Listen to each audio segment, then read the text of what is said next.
So when I was in, I think the fourth or the fifth grade, um, I tell this story all the time. I remember at early recess, I held a Bible study for believers, and in the afternoon recess, I held a Bible study for unbelievers. Don't ask me why, but somehow, even at that tender age, I was like, the believers have private things they need to talk about that they couldn't share in the company of the unbelieving. And then at lunchtime, I would preach. I would eat as fast as I could, invite everybody to come hear me, and I'd go out on the playground and stand on a picnic table and I would preach. I would just repreach whatever I could remember from the Sunday prior. And you know what? People came and listened. Um, I always tell that story because I often get asked about my own journey to purpose.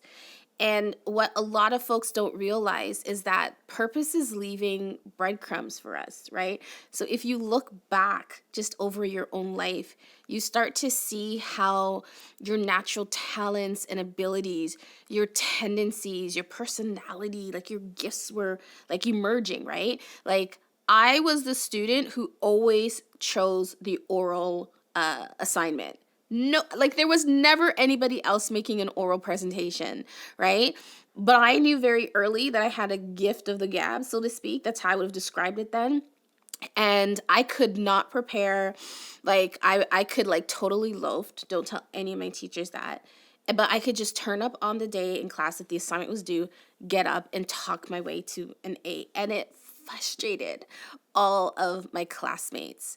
But I'm a church baby. I grew up in the church and, showed a lot of promise, and a lot of people were just so like just fawning over me, and they were just like, what a lovely young girl. And I was on the choir and I spoke well, and just all the right stuff, right? And then of course a fast track into my teens. um I got pregnant in church at about the age of 18, and that was devastating. I still remember the day. My best friend, thank God for her, she came with me down to church, and I had to sit with the pastor and let him know that their gifted Christian little girl was expecting. Um, and that was a really tough journey. And if of all the things that I can remember during that time was feeling like my purpose was canceled. Like I was like, whatever abilities I had, particularly as it pertained to like ministering or ministry at church, because I was very involved in church life. I'm like, this is over. There's no way I can be forgiven by these people. There's no way I can be redeemed. Um, but it wasn't canceled. My purpose wasn't canceled. And if you followed me for any amount of time, you'd know that one of the things that God has graced me to do is to really simplify and unpack purpose for people. And so if you've been following, I'm sure you've heard me say that purpose is not a destination. It's a lifestyle. It's not a place you get to. It's not a thing you do, a destination, but it's a place that you live from, right? And so my purpose wasn't canceled. And for anyone else, who might be watching this, who may feel like bad choices or fumbles have canceled your purpose too, I hope that this, encourages you that your purpose is not canceled, because it's not something, God didn't bury it somewhere in the world. Like, I'm probably dating myself now, but like, a where is Waldo, puzzle or game where you had to try to find the tiny little Waldo character amongst this very busy backdrop, right?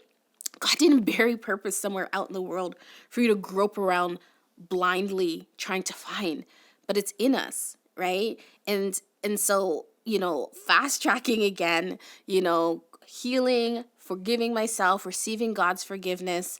My journey led me to seminary, and that's a whole other story for another time.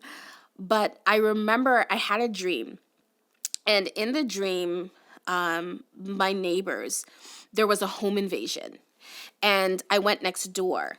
and one of the intruders grabbed me from behind, and he had this big sharp knife, and he cut me. Till this day, nobody can tell me I do not know what it's like to be cut with a sharp blade.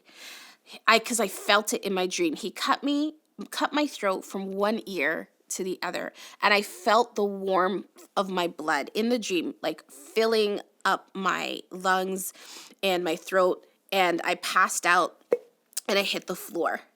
And in the dream, I knew that I had to play dead, and when they saw that I was dead, they left. But I wasn't dead, and I got up, and I remember God said to me, in the same way that you got up in the dream, he's like, in real life, when you had this child, the enemy he thought that was going to be the end of you.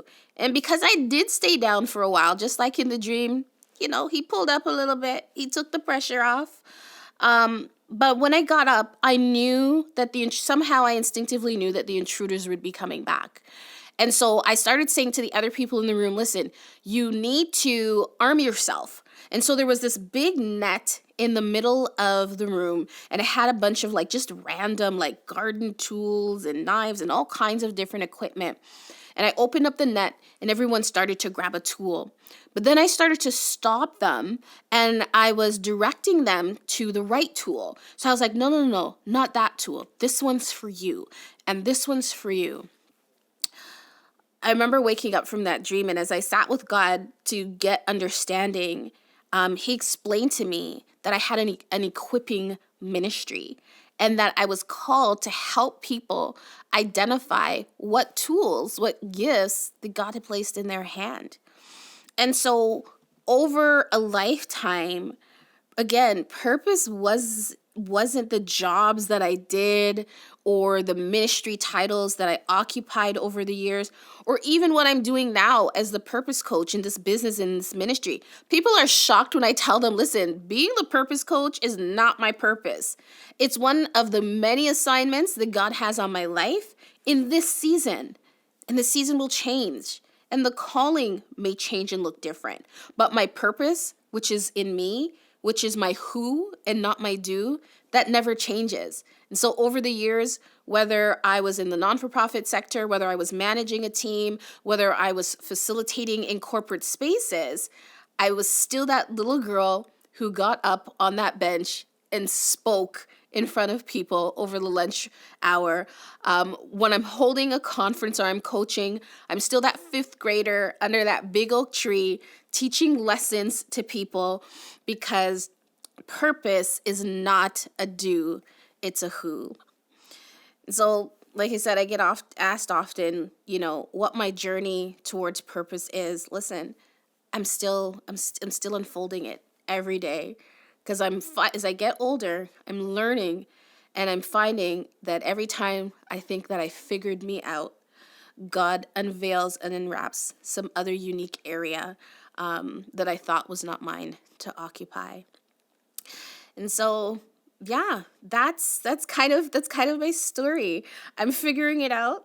I always tell people that if it ever looks remotely like I have it all together, that's just my Jesus showing.